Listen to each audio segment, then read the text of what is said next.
welcome to my channel. Today I apologise, I have the hiccups. Today I thought I would film a book video, as I'm sure we're all doing a lot of reading right now and a lot of people find comfort in reading. So I thought it was probably a good idea to talk about what I've been reading in case anyone's interested, or they could recommend me a book or I could recommend them a book, you know. Excuse my hair is a mess. I'm trying not to use heat on it at the moment and it ends up looking like this, but I'm not going anywhere, so we're having messy hair. Right, anyway, I'm going to talk about the books which I have been reading. So some of them I've definitely mentioned in videos before, but I just wanted to kind of do every book I've read so far this year. Now, I read a lot, but I'm actually a very slow reader, so there aren't that many. I'm also going to talk about what's on my to-do list and stuff as well.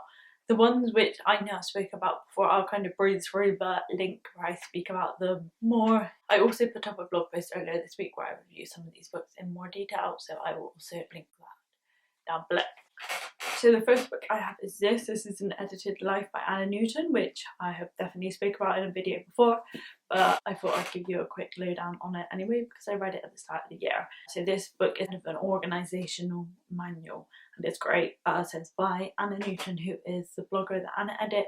Her writing style is really funny, really easy to follow. She's very relatable. And there are lots of good tips in there. This is great if you need tips on how to just organise pretty much everything. This is the book you need. It's got loads of different sections, so it's got home, work, life.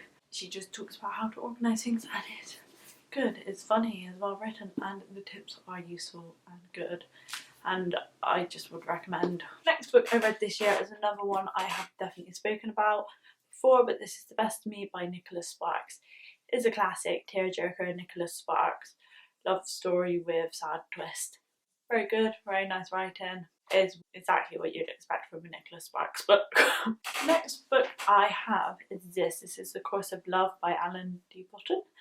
Now, I read Essays in Love by Alan D. Button last year and I really liked it. I liked how he kind of combined story and more like philosophical essays together. I liked that. I thought it was really unusual and I thought it worked really well. However, in this one I didn't love it so much. I don't know whether it's because I didn't really feel any connection to the characters, and I found I liked it and it was very insightful and very intelligent, but I just didn't want to pick it up that much, and it was a bit of a drag in places because it tells a very normal real relationship and that's great and it's good how he done it and it was well done, but I didn't want to read about a normal relationship. But I don't know why in his other book that didn't bother me, but in this book it didn't offer the escapism that I wanted. But very insightful, very clever, and yeah, there's a lot to be learnt in it, but it just didn't, even though it's fiction, it didn't offer that fictional escape which I wanted it to. The next book I have is this one. This is Wild by Cheryl Strayed, and I bloody love this book.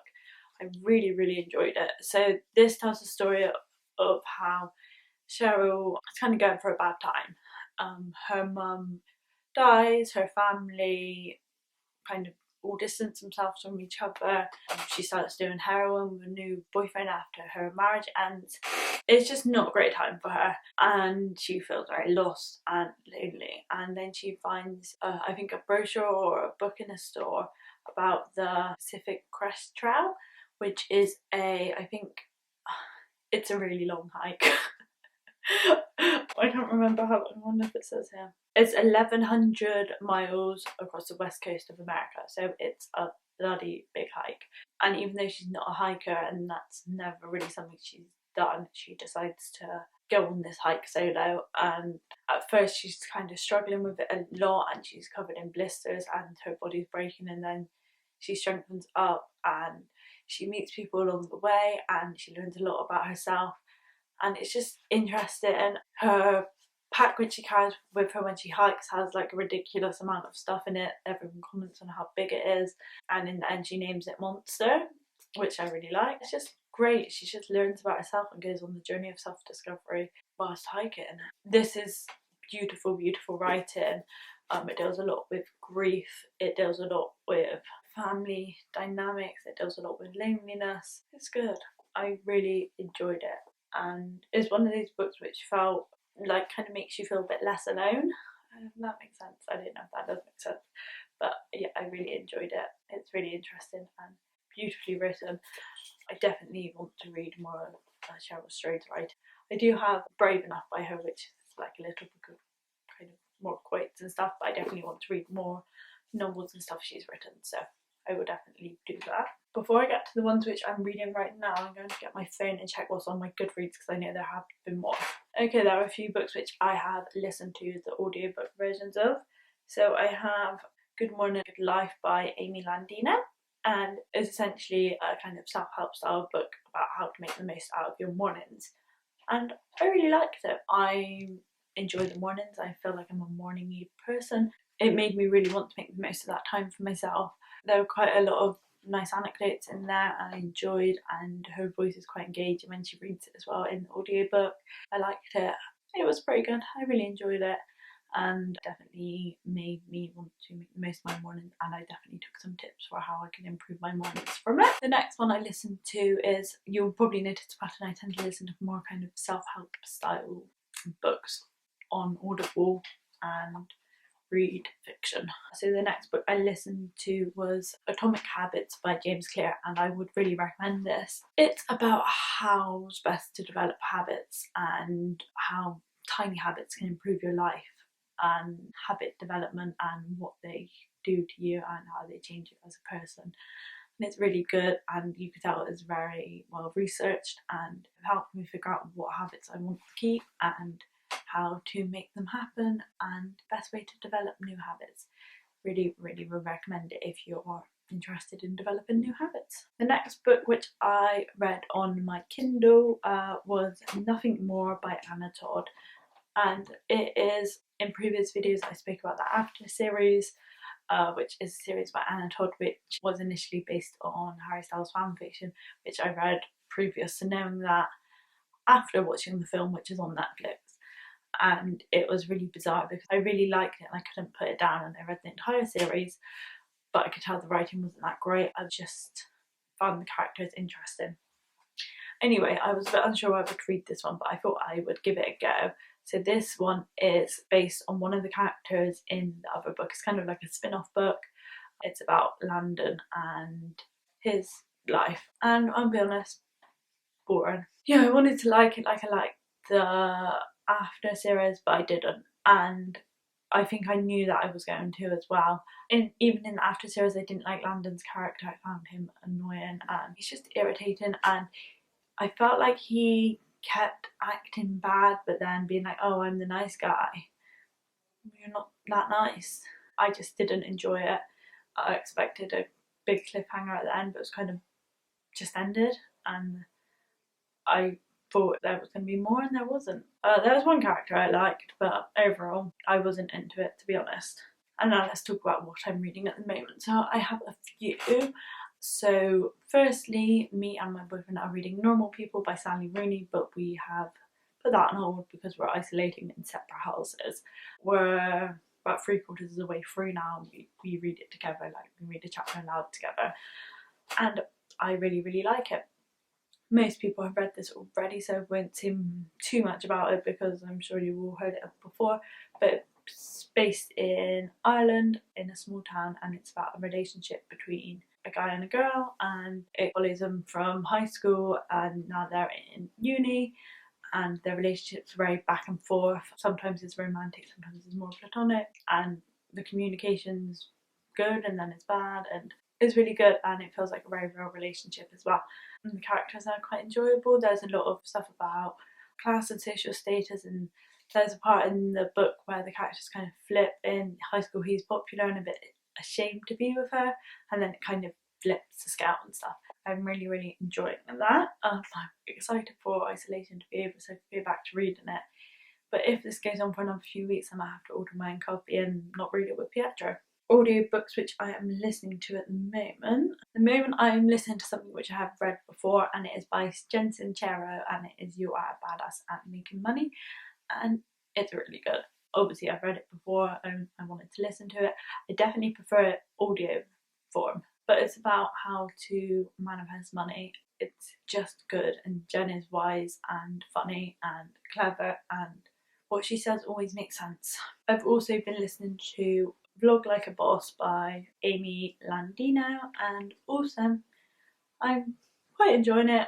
It's just kind of tips on how to do well in the kind of YouTube industry, and yeah, it's good. It's good tips. It's interesting. I've got to be in the mood to listen to it though. When I'm in the mood to kind of think about improving my channel and stuff, it's a good listen. Last book, which I am coming to the end of, is this one. This was kindly gifted to me. This is My Life in 37 Therapies by Kay Hutchinson, and it's really good. I like this a lot more than I expected. It got sent to me and I didn't really know much about it or the author, and I've really enjoyed it. So it's a memoir, and it's about how the author ended her marriage and had some bad luck with kind of romance stuff, and she's turned to different therapies to improve her life and to heal and to feel better. It's an easy read, really enjoying it. I find I relate to the author a lot. As my friends would put it, I'm a bit of a hippie. I love a bit of an alternative therapy. I love a meditation session. I love a bit of yoga. I have had hypnotherapy before, you know, so I kind of get that search for something. But it's very interesting. She has loads of different therapies. She's psychic, she goes on yoga retreats, she has massages, all of these different things. She has a story of them and how they're impacting her life and how her life is. It's really good. I'm coming towards the end of it now, so I'm on page 229 and there are 270 odd pages, so I'm coming to the end of it now and I'm really enjoying it. The writing style is quite simplistic. I like that. I find it easy to follow. It's like the complete opposite of The Course of Love, where the writing style is much more complex and intelligent, but requires a lot more brain power to read. I can be half asleep and read this. I kind of like that in a book. I'm really enjoying that. So I will review that on my blog once it's done. Once I've finished it.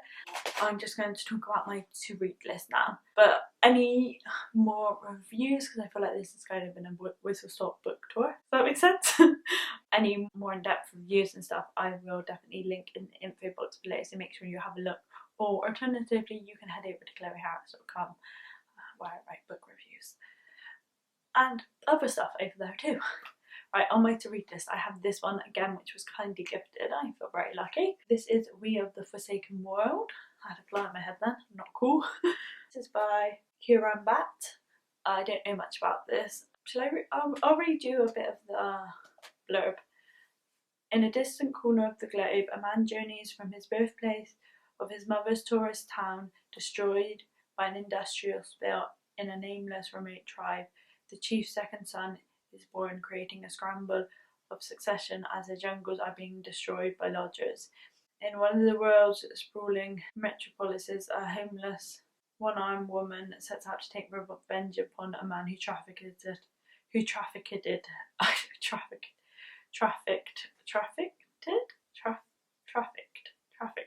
And in a small village of the shanty shacks connected only by mud and concrete road, a milkmaid watches the girl she calls a friend destroy her reputation. Sounds intense, but I'm excited to read it.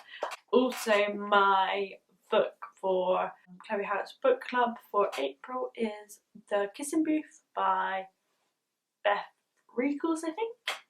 And I'll look what the June one is, but you can get the full reading list on chloeharris.com, but those books will always be either reviewed on the blog or spoke about on here or chatted about on Instagram. Have a feeling is Pandora Sykes' new book. I don't know. So the June book is Find Me by Andre Ackman, which I have on the side up there. I'm not going to go and guess it because I'm lazy. But I brought it and opened it up when I got home and realised I picked up a signed copy. What a good time. Right, so those are the books I've been reading. Let me know if you've read any of them or if you have any book recommendations for me. Like I said, check out the info box below. There'll be loads of goodies linked. And you can also find me on Instagram, Pinterest and Twitter, etc. I'm at Chloe Harriet. Please subscribe to this video if you enjoyed it and give it a like, because that's a nice thing to do. Right, I hope you have a great day. I'll see you soon. Sending you good vibes. Bye!